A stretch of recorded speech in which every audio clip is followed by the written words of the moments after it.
There's a psychologist named Piaget. Some of you might know about him. Piaget was very interested in what happens to value structures and their hierarchical organization once they have to apply outside of the confines of a body. So here's a way of thinking about it. 2-year-olds basically hypothalamic. That's why they're so much fun. First they're happy, then they're sad, then they're hungry, then they're tired. You know, they just zip from one pretty straightforward and rather awe-inspiring motivational state to another.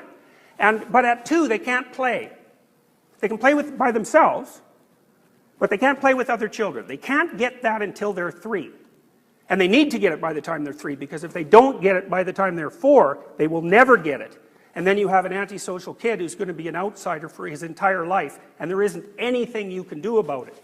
So that has to happen between 2 and 4. So what happens at about age 3 is that the kid learns how to play a game with another person. And what that game is fundamentally the development of the ability to share a frame of reference, which is what you're doing when you play Monopoly. It's like it's stupid to play Monopoly, obviously. Who cares if you have a whole pile of counterfeit paper, right? But it doesn't matter, because the way you're constituted is that your brain will treat anything you act like constitutes a valuable goal as if it's a valid framework of reference. And if it couldn't do that, A, you couldn't abstract, and B, you could not get along with other people.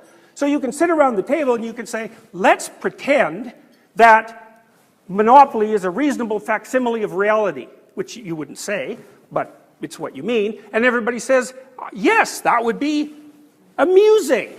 And so then you set your goal, which is to get all the little hotels and all the money, and poof, your emotions go along for the ride. And what's so interesting about that is you can get everybody into the game. And so one of the things that's really interesting about people is that we can establish a shared fictional frame of reference, and it organizes all our emotions so they're predictable. That's also why we can watch movies. You go to a movie, you identify the hero, you figure out what the hero wants, poof, you're the hero. And the way that works is, you don't look at the hero and think about what he's doing and evaluate it emotionally and then feel it. What you do is you specify the hero's goal, and then you map him onto your body, and you read off the emotional responses of your own body, and that's how you understand the hero. So it's embodied, you're using your embodiment as a computational device that can run simulations of other consciousnesses. And it does that with the body. And we like doing that. You can go to a movie and, you know, you're Brad Pitt for an hour and a half. You know, and you're Brad Pitt doing remarkable things. And that's also how we understand other people. We're very good at that. So anyways, we have these shared frames of reference, like when we're playing Monopoly. Okay, so children at 3 learn how to play games. And that means they learn how to organize their own internal motivational states into a hierarchy that includes the motivational states of other people. And that means they can play. And that's what you guys do when you're out in the world. Like, we're playing a game right now. We all know the rules. That's why we can all sit in this room and play the game without fighting with each other. You know, and the room is set up like a theater, and we all know the theater game. And the chairs are always facing this way at the moment, and so that's a hint that you should look forward, and this is raised, so, you know, the room is basically telling you what to do, because it's a stage, like all rooms, and because you're smart and socially conscious, you can walk into a staged room, and your body knows what to do. And if you're civilized and social, you just do it, then all the other primates can predict what you're up to, and they won't kill you. Yeah, well, that's what it means to be part of the same tribe. You know, and people are very peculiar creatures, and God only knows what they're up to. But as long as they're playing the same game you are, you don't have to know what they're up to, because you can predict what they're going to do, and you understand their motivational states.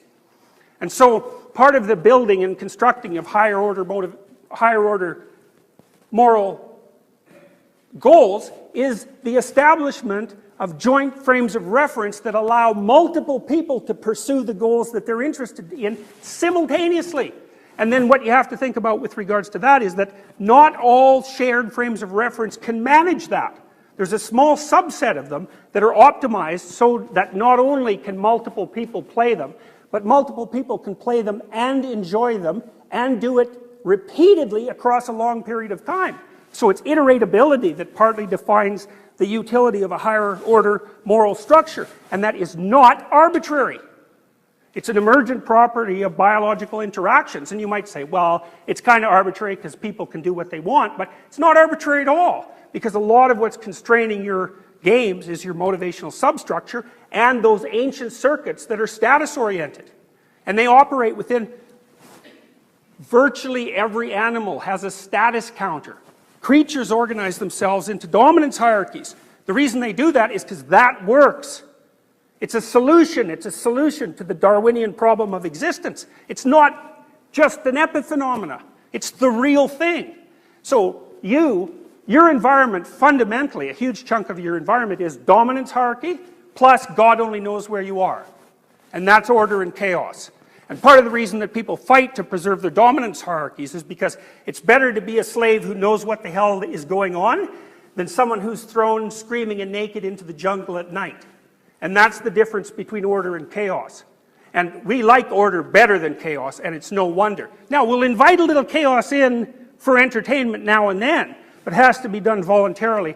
And generally, you don't want the kind of chaos that upsets your entire conceptual structure. You know, you're willing to fool around on the fringes a little bit, but, you know, when the going gets serious, you're pretty much likely to bail out. And no wonder.